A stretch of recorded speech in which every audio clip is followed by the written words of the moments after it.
Bonjour et bienvenue sur la chaîne du spiritisme expliqué. Peut-on expliquer les phénomènes médiumniques par la suggestion ou par des mécanismes inconscients et involontaires? D'ailleurs, quel est le rôle de l'inconscient dans ces phénomènes? Et est-ce que les phénomènes psychiques peuvent nous renseigner sur la nature même de l'inconscient? Et finalement, si Freud s'était trompé et que l'inconscient n'était pas le réservoir de nos désirs ou de nos pulsions refoulées? Voici autant de questions auxquelles nous allons tenter d'apporter un éclairage aujourd'hui.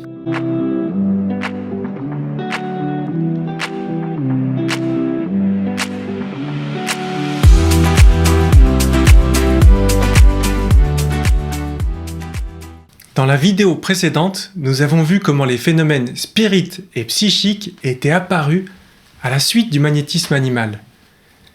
Des sociétés savantes et des scientifiques de premier plan, comme Crookes ou Richer, avaient publiquement affirmé leur réalité et pris parti pour l'étude de ces phénomènes. Quelle hypothèse les savants ont-ils avancé pour expliquer ces phénomènes? Certains ont une approche résolument matérialiste, comme ceux de la Société de psychologie physiologique, fondée en 1885 autour du célèbre neurologue Jean-Martin Charcot. Pour ces chercheurs, tout s'explique par la dissociation de la conscience. Ils imaginent un moi conscient et une seconde conscience qui émergerait pendant le somnambulisme ou l'écriture automatique. Dès cette époque, les noms d'inconscient, subconscient, personnalité seconde ou même conscience subliminale sont utilisés pour désigner cette autre conscience. Pour démontrer leur théorie, ils entraînent leur sujet, à la fois par suggestion et répétition, à écrire mécaniquement tout en effectuant une autre activité. Dans cet état, que Charles Richer qualifie d'hémisomnambulisme, les sujets écrivent effectivement des banalités qui sont attribuées à leur inconscient. Pourtant, ces théories négligent que l'état d'hémisomnambulisme n'est pas comparable à celui du somnambule. Contrairement au somnambule, l'hémisomnambule garde lui la mémoire de ses états de veille et de pseudo-sommeil. De plus, la personnalité qui s'exprime chez le somnambule n'est pas autre, mais elle semble bien être la même qu'à l'état de veille, simplement plus profonde, plus intelligente, plus éveillée. Le psychologue Pierre Janet lui-même reconnaît les limites de son approche. Pour établir sa théorie de l'automatisme psychologique, expliquant le processus de l'écriture automatique, il admet écarter volontairement les phénomènes physiques, comme les tables qui bougent sans contact, sous prétexte que, je cite, « ils n'ont pas à intervenir dans notre étude ». Bon, il est assez étrange de tester une hypothèse en sélectionnant uniquement les faits qui collent avec celle-ci. Mais au moins, Janet a le mérite de reconnaître que son hypothèse est limitée et n'explique pas l'ensemble des phénomènes médiumniques. Une précaution que ses successeurs auront oubliée. Charcot, lui aussi, admet honnêtement avoir étudié seulement les phénomènes qui collaient à sa théorie, laissant de côté ceux qui la contradisaient. L'hypnotisme est un monde où, à côté des faits palpables, matériels, grossiers, côtoyant toujours la physiologie, on trouve des faits absolument extraordinaires, inexplicables jusqu'à présent, qui ne répondent à aucune loi physiologique et complètement étranges et surprenants. J'ai étudié les premiers et laissé de côté les seconds. Admirateur de Charcot, le jeune Sigmund Freud se forme à l'hypnose auprès de lui à l'hôpital de la Salpêtrière. Dès 1887, il essaye d'abord de soigner ses patients, dits hystériques, avec des suggestions, mais sans succès. Il se tourne ensuite vers la méthode cathartique de son collègue Joseph Breuer, qui considère que les symptômes névrotiques proviennent d'expériences refoulées dans l'inconscient. Le traitement consiste donc à faire revivre et exprimer ses souvenirs au patient pour les ramener à la conscience. Breuer utilise lui aussi l'hypnose pour réveiller ses souvenirs chez les patients. Face à la difficulté d'hypnotiser certains patients, Freud adopte alors la pratique du neurologue français Hippolyte Bernheim, qui consiste à exercer une pression manuelle sur la tête des patients et de leur demander de décrire, sans filtre, toutes les images mentales ou souvenirs se présentant sous cette contrainte physique. Et ce, dans l'espoir de libérer des souvenirs refoulés. Suivant la théorie de Freud, le simple fait d'exprimer le souvenir refoulé devrait entraîner la disparition des symptômes. Et pourtant, les améliorations ne sont pas convaincantes. Ne doutant pas de la fiabilité de ces théories, Freud intensifie au contraire le recours à des suggestions dans sa pratique thérapeutique. Nous ne devons pas croire ce qu'ils nous disent.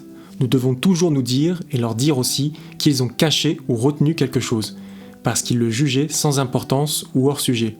Nous devons insister sur ce point, répéter la pression et paraître infaillibles, jusqu'à ce qu'au moins ils nous disent quelque chose. Freud utilise la même méthode pour prouver sa théorie de la sexualité infantile, selon laquelle les hystériques ont subi des traumatismes sexuels durant leur enfance. Freud n'hésitait pas à les aiguiller dans la bonne direction. Il avoua même qu'il attirait souvent l'attention de ses patients vers des idées sexuelles refoulées en dépit de toutes leurs protestations. Ainsi, quand les patients ne retrouvent pas spontanément ces fameux souvenirs, Freud n'hésite pas à les suggérer.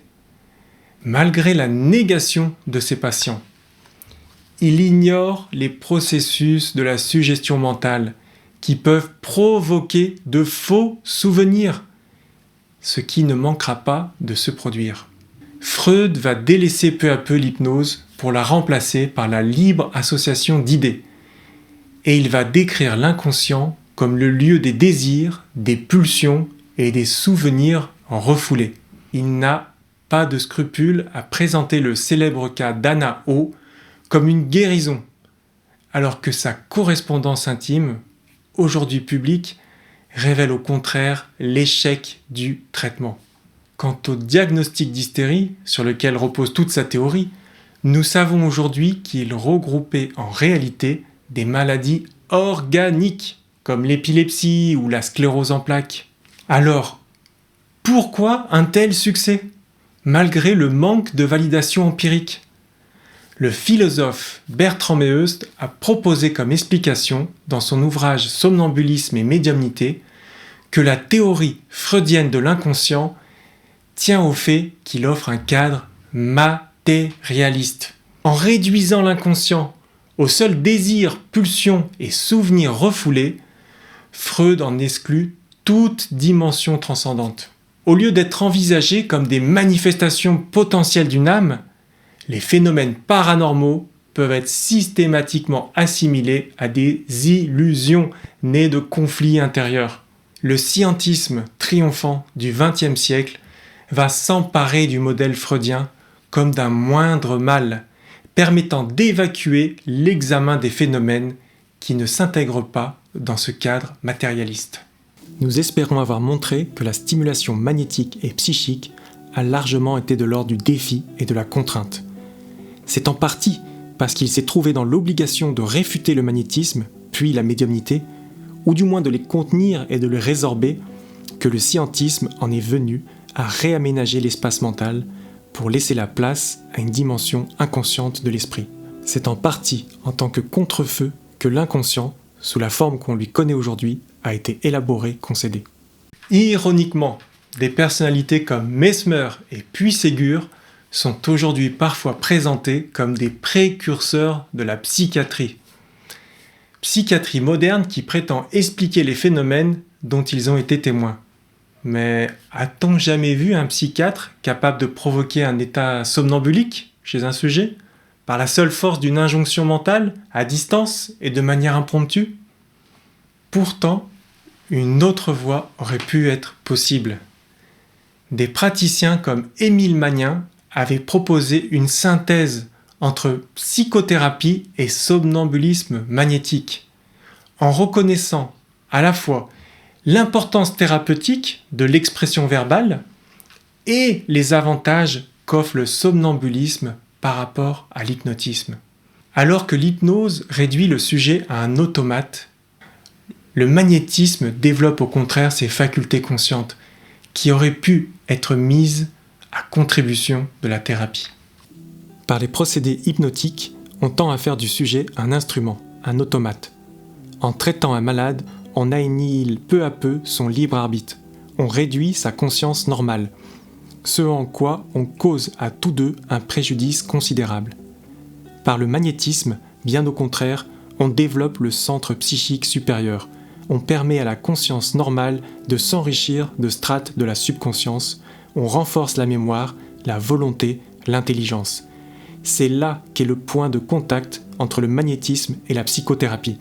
Le sujet est toujours apte à discuter, à réfuter les arguments, mais comme l'état somnambulique dans lequel il est plongé rend sa conscience plus subtile, son intelligence plus affinée, et qui lui permet de mesurer en quelque sorte la valeur des sentiments de celui qui cherche à le convaincre. Il verra plus juste qu'à l'état de veille. Est-il possible que le contenu intelligent des manifestations soit une sorte de reflet, inconscient ou non, de l'intelligence du médium ou des personnes présentes? Cette hypothèse, aussi séduisante soit-elle, ne colle pas avec les faits. Prenons l'exemple de Frédéric Haufe, au début du XIXe siècle. À travers elle, un esprit repenti révèle l'emplacement de livres de contes dissimulés dans une ville qu'elle ne connaît même pas. Des preuves matérielles d'une fraude ignorée de tous, mais bel et bien réelle. Autre exemple, en 1872, à Boston, un jeune mécanicien illettré du nom de James écrit la fin de The Mystery of Edwin Drood, un roman inachevé de Charles Dickens. Un journaliste du Springfield Daily Union enquête et exprime le dilemme auquel il se retrouve confronté. J'arrivais avec la conviction que cette œuvre posthume ne serait qu'une bulle de savon qu'il serait aisé de crever. Après 2 jours d'examen attentif, je repartis et, je dois l'avouer, j'étais indécis. Je niais d'abord comme chose impossible, comme chacun le ferait après examen, que ce manuscrit eût été écrit de la main du jeune médium. Il me dit n'avoir jamais lu le premier volume, détail insignifiant à mon sens, car je suis parfaitement convaincu qu'il n'était pas capable d'écrire une seule page du second volume. Je me vois par conséquent placé dans cette alternative, où un homme de génie quelconque a employé M. James comme instrument pour présenter au public une œuvre extraordinaire, d'une manière également extraordinaire, ou bien ce livre, ainsi que le prétend son invisible auteur, est en effet écrit sous la dictée de Dickens lui-même. La seconde supposition n'est guère plus merveilleuse que la première. Et ce n'est pas tout. Comment peut-on expliquer les communications dans des langues inconnues du médium ? En 1857, le juge John Worth Edmonds de la Cour suprême de New York assiste à un échange en grec entre sa fille médium et un étranger, Évangélides. La jeune fille ne parle pourtant pas un seul mot de cette langue. Pire encore, l'entité parlant à travers sa fille annonce la mort du fils d'Évangélides en Grèce, une nouvelle confirmée 10 jours plus tard par courrier. Le juge Edmonds écrit « Nier le fait est impossible, il est trop flagrant. Je pourrais tout aussi bien nier que le soleil nous éclaire. Le considérer comme une illusion, je ne le saurais davantage, car il ne se distingue en rien de toute autre réalité constatée en n'importe quel moment de notre existence. Cela s'est passé en présence de 8 à 10 personnes, toutes instruites et intelligentes. Nous n'avions jamais vu M. Évangélides. Il nous fut présenté par un ami le soir même. Comment Laura a-t-elle pu lui faire part de la mort de son fils ? Comment a-t-elle pu comprendre et parler le grec, langue qu'elle n'avait encore jamais entendu parler ? Nous pouvons également citer l'exemple plus récent du Brésilien Chico Xavier. En 1932, alors âgé de 22 ans, il réalise par écriture automatique un recueil de poèmes attribué à 14 auteurs lusophones différents. Des écrivains brésiliens renommés, comme Mario Donato, sont stupéfaits. J'ai examiné un grand nombre de messages psychographiés par Chico Xavier. Franchement, comme je ne peux pas admettre qu'un homme, aussi érudit soit-il, arrive à pasticher aussi magnifiquement des auteurs comme Humberto de Campos, Antero de Quintão, Augusto dos Anjos, Guerra Junqueiro, il me faut bien opter pour l'explication surnaturelle. Il est vrai que cette hypothèse ne satisfait pas ma conscience, mais elle apaise ma vanité humaine d'homme de lettres. Il est impossible de plagier à la vélocité de Chico des auteurs comme Humberto, Antero ou d'autres écrivains de la même envergure. Les pasticher demanderaient une large expérience littéraire et de longues nuits d'insomnie. C'est miraculeux.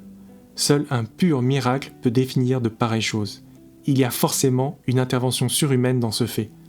Non pas parce que Chico Xavier le dit, mais parce que notre arrogance l'exige.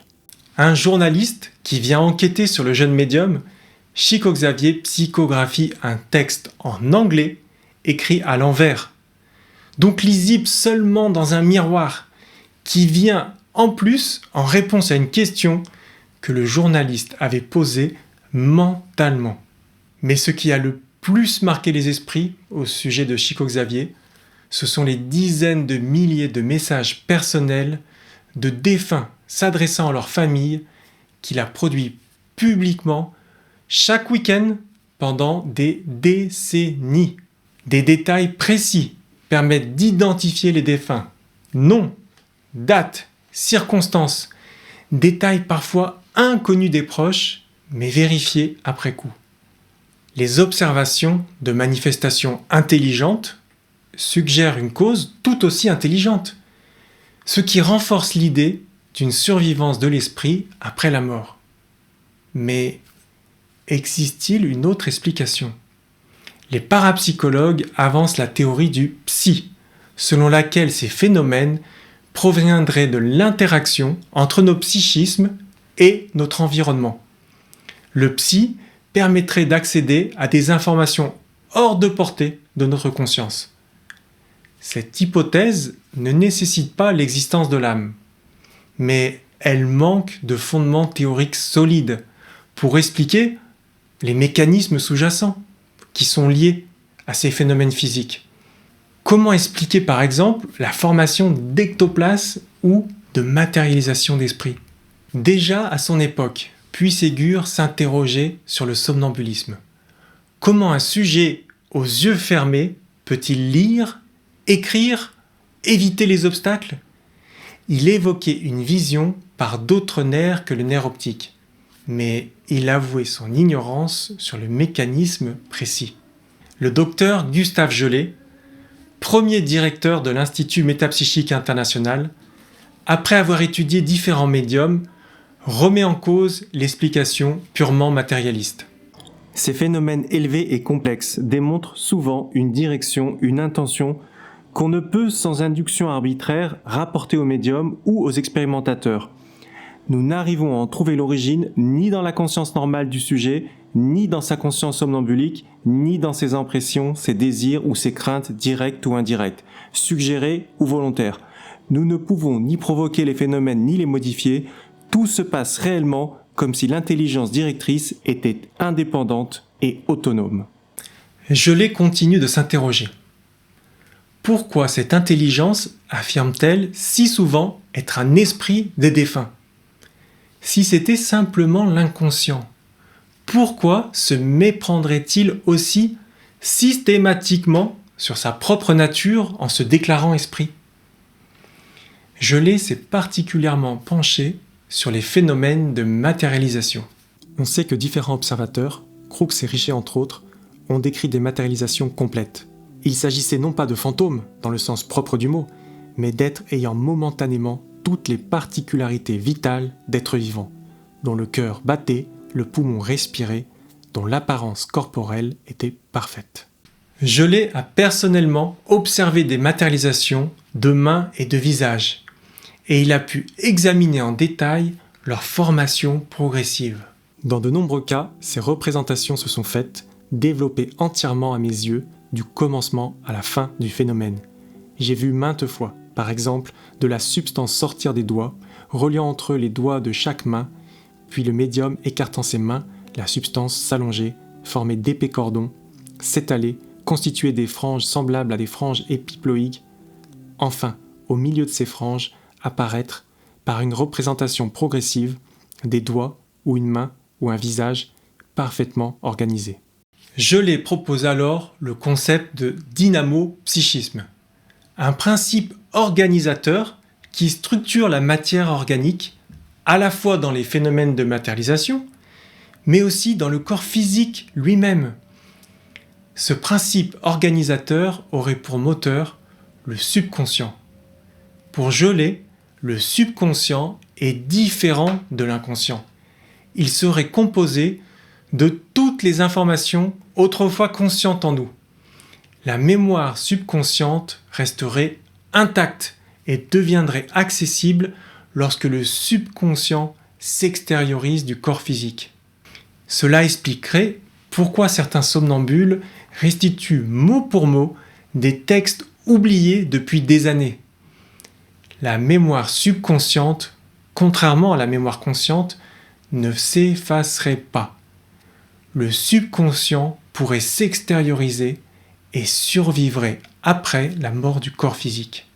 Notre conscience actuelle ne serait qu'une facette temporaire, limitée par notre cerveau, tandis que le vrai moi résiderait dans cette individualité subconsciente bien plus vaste et façonnée au fil d'existences successives. Le moi n'est pas double, il est unique. Mais pendant la vie terrestre, les contingences cérébrales ne permettent que la manifestation restreinte et tronquée du psychisme total. Pour Gelée, les phénomènes de suggestion font partie d'un processus de communication du subconscient vers l'être conscient. A l'inverse, la volonté de l'être conscient aurait le rôle de régulateur pour éviter un excès de suggestion qui pourrait avoir un effet nuisible. Ainsi, Gelée explique les phénomènes du somnambulisme.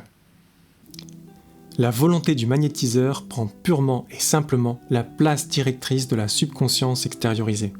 Dès lors, il dirige à son gré l'organisme du sujet et son activité cérébrale. Comme, sans doute, l'être subconscient agit surtout sur l'être conscient par le mécanisme de la suggestion dans la vie normale. Il y a simplement, dans l'hypnose, changement d'influence suggestive. Celle de la subconscience est extériorisée et celle du magnétiseur est intériorisée. Les observations des phénomènes psychiques ont ainsi amené le docteur Gelée à des conclusions similaires à celles de l'hypothèse Spirit. Si vous voulez en savoir plus sur ce sujet, je vous recommande les ouvrages du docteur Gustave Gelée, L'être subconscient, ainsi que l'ouvrage de l'inconscient au conscient, gratuitement disponible sur le site de l'Encyclopédie Spirit, dont vous trouverez le lien en commentaire. Dans la prochaine vidéo, nous aborderons les faux phénomènes médiumniques, que ce soit de manière consciente, comme la fraude, mais aussi, comme vous le verrez, ceux produits de manière inconsciente. C'est tout pour aujourd'hui. Si le sujet vous a plu, si vous avez aimé la vidéo, pensez à la liker, à la partager et à vous abonner pour aider la diffusion de la chaîne. Merci et à bientôt.